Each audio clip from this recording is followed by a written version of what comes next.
Hi class, it's Miss Kuso. I just finished filming the types of reactions lab and I thought since I'm already at school, why not? Let's do some more chemical reactions. Let's do some double replacement reactions. So you can see I have the same chemicals, but I found two new ones that I'll just kind of mix together. So I got copper 2 chloride solution, potassium iodide. I used that in the previous lab. I found some calcium nitrate. I used lead 2 nitrate from the previous lab, used sodium phosphate solution from the previous lab, and I found some sodium carbonate. So I have these either in Erlenmeyer flasks or in beakers. They're all solutions, meaning I took the solid form of these ionic compounds, mixed it with distilled water. And then here I got two well plates this time. And then on graph paper, I just labeled some chemicals where we're gonna just mix two reactants at a time and we'll see what happens. So I'll pause this video so I could set up the next part of the experiment when I just mix a few drops of each together in a well plate and we'll make observations. So either we'll see a precipitate form or we'll see no reaction. All right, I've set up my camera where it's an aerial view and I will just now start to put a few drops of copper 2 chloride all along the top row. Okay, so I'll do that. And maybe I'll film this part just so you can see what I'm doing. Don't necessarily know if it's going to be in focus. Nope, it's not in focus. So that's okay. All right, so I'll try to do the same amount of drops just to keep the variables consistent. And then I'm going to do the same thing with potassium iodide. So with potassium iodide, I'm going to put a few drops of each all across the rows here. Try to keep the level of liquid the same for consistency.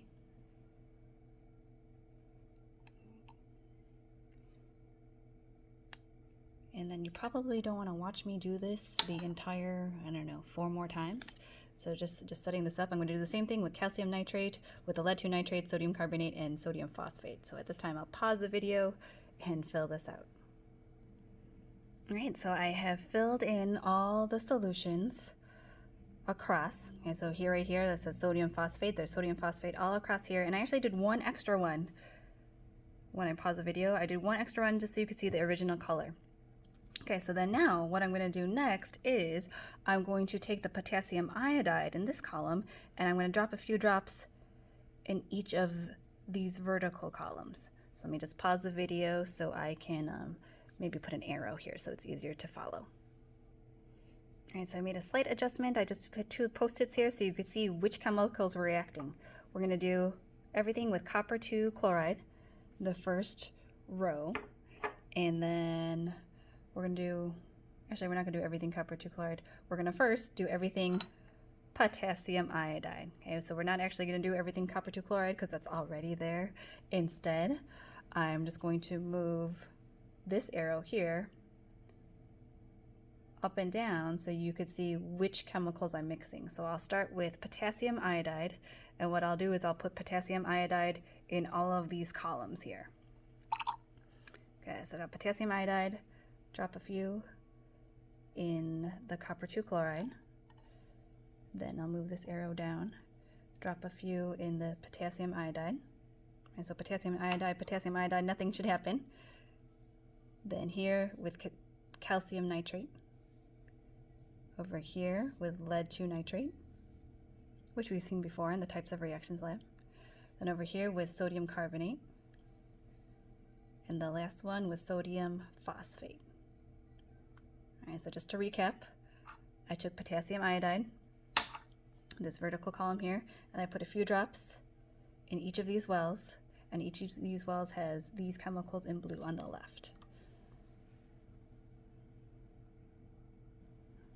And in case it's a little bit more difficult to see in terms of what's going on, for this copper 2 chloride and potassium iodide, nothing really happened. It did change color, and that's only because you were mixing something yellow with something blue, but there's no solid that's formed. Maybe after I put in all the chemicals, I can zoom in a little bit, but nothing new is formed. For potassium iodide, obviously nothing happened. Calcium nitrate, also nothing happened. lead 2 nitrate with the potassium iodide. That's the only one with the reaction. So this is the only one where we saw in the types of reactions lab where you see a yellow precipitate. But for the sodium carbonate, for the sodium phosphate, nothing happened with those. All right, so for the next part of my video, I'll pause this and I'll move on to calcium nitrate, and I'll put them in all of these columns. All right, so I got calcium nitrate here, another clear colorless liquid. And I will first start putting a few drops into the copper chloride, then into the potassium iodide, then into the calcium nitrate, then into the lead 2 nitrate, then into sodium carbonate, and then into sodium phosphate.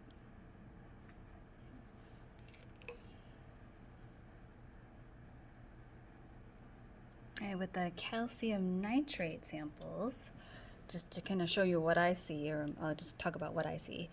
Nothing happened for copper 2 chloride. And so nothing happened for copper 2 chloride. Nothing happened for potassium iodide. Nothing appears to have happened for calcium nitrate. Nothing happened for lead 2 nitrate.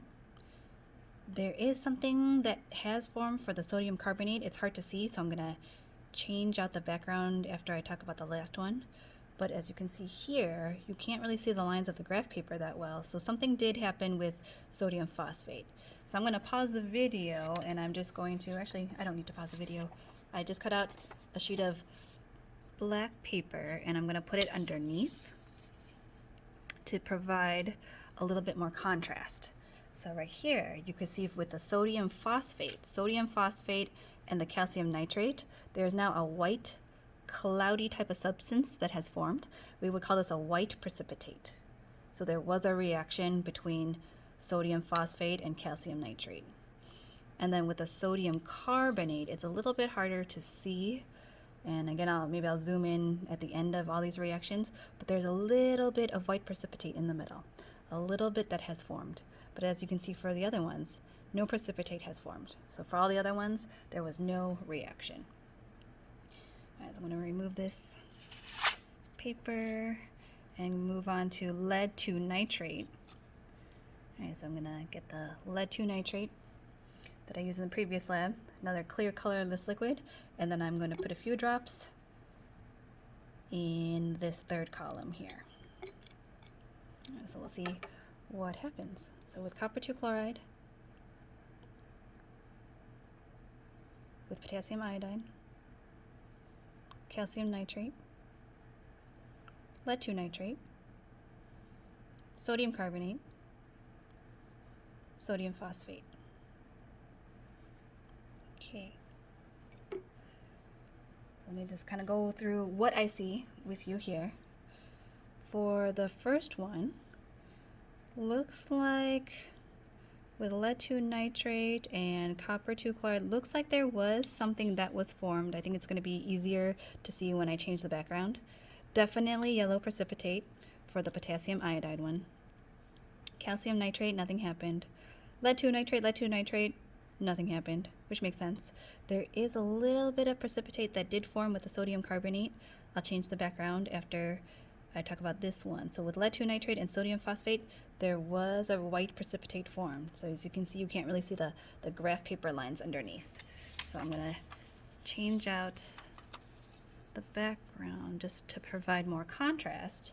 And you can see here a little bit more clearly that the copper 2 chloride and lead 2 nitrate, have made a precipitate with this one, potassium iodide and lead 2 nitrate.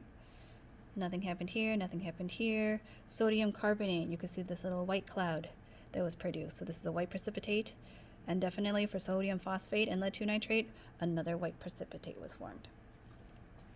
All right, then let me switch on over to sodium carbonate. Okay, so sodium carbonate is another clear colorless liquid. I didn't use this one in the previous lab, so this is a new chemical. And then I'm going to go ahead and start mixing it, or putting a few drops of each of the sodium carbonate into the fourth column. Okay, so this is the sodium carbonate column. So I'll start first with copper 2 chloride, potassium iodide, calcium nitrate, lead 2 nitrate, sodium carbonate, sodium phosphate. Okay. So kind of going over what I see looks darker blue. It looks darker blue with like a cloudy white maybe substance in the middle that's forming. For the potassium iodide one, no reaction. Calcium nitrate, there might be something, but I'm not totally sure. I have to change the contrast to a different color background just to be sure. The lead 2 nitrate, this one I see a white precipitate being formed. Sodium carbonate, nothing happened. Sodium phosphate with sodium carbonate, nothing happened. Let me change out the background color.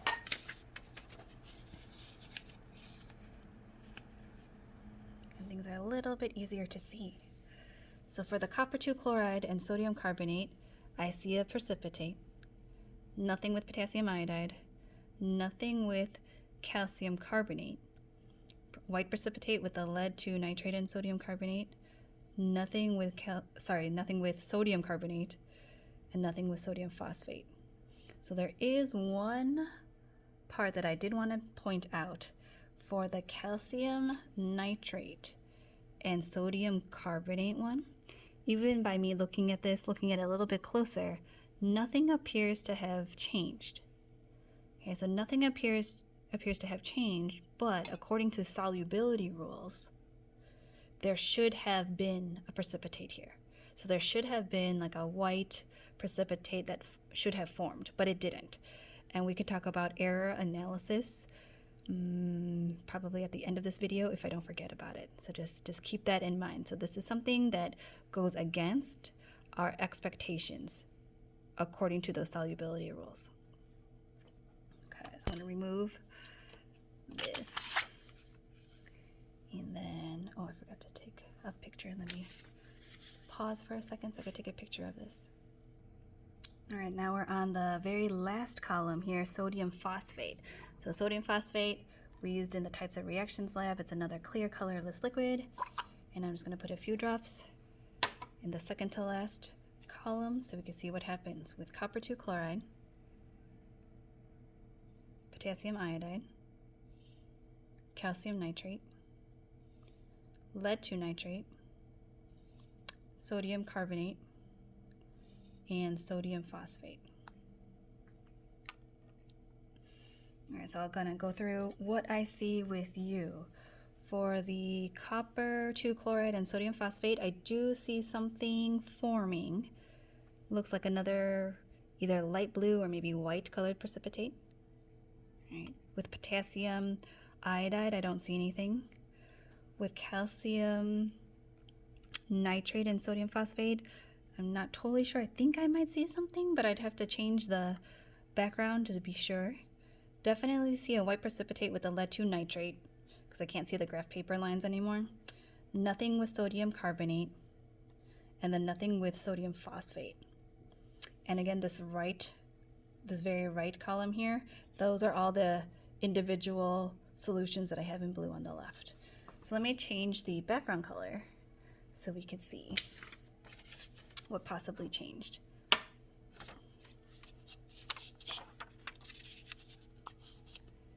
Okay. All right, so looking at this one more time, but just with a different color contrast. The copper 2 chloride and sodium phosphate definitely made a precipitate. Okay, so definitely made a precipitate. And then nothing with potassium iodide. I do see a small formation of a precipitate being formed with calcium nitrate and sodium phosphate. Okay, so it's not as obvious as the lead 2 nitrate with sodium phosphate, but definitely I see a precipitate there. Also see a precipitate with the lead 2 nitrate, as I said before. Nothing with sodium carbonate, and nothing with sodium phosphate. Okay, so I've mixed all the chemicals together. Let me pause the video so I can maybe zoom in a little bit more. What I did here was I just moved the two well plates where I could put a sheet of black paper underneath, so you can see now aerial view of all the reactions that took place, all the reactions that didn't take place, all the reactions that maybe we wanted to expect to take place but it just didn't. So if I go back to that one that I was talking about before, the calcium nitrate one and the sodium carbonate, I waited a little bit longer. I don't know, maybe 2 minutes or however many minutes this video is, no idea. But I waited a little bit longer, I didn't do anything to it, and now I finally see that it's a little bit cloudy. So I do see a precipitate form. It just didn't happen right away. It didn't happen right away like the lead 2 nitrate with the potassium iodide. So it did happen. Just wanted to let you be aware of that. So I'm gonna take the phone off of my ring stand and kind of zoom in. Okay. So just so you could see.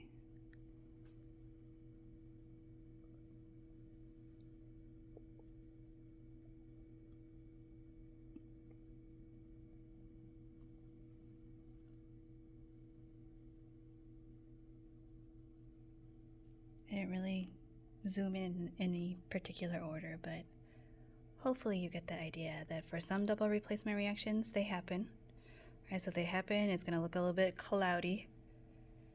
Right? Could possibly change color.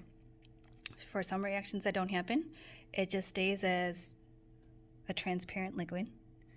The one that could be a little bit possibly confusing would be maybe that first one with the copper 2 chloride and the potassium iodide. So it does look like, if I were to move my phone closer, it could possibly look like maybe a precipitate has formed. Let me pause the video and put it underneath a white background.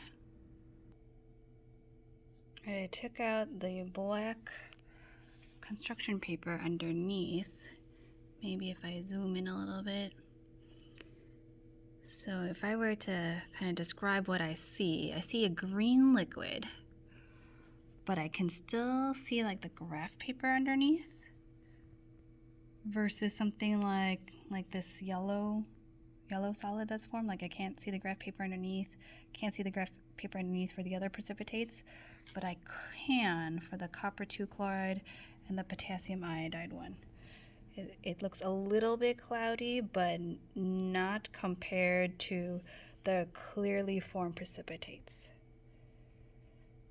Right, and that's it, I think, for this lab. So this was a double replacement reactions. It was just 6 random chemicals that I had to combine with everything. All right, thanks for watching.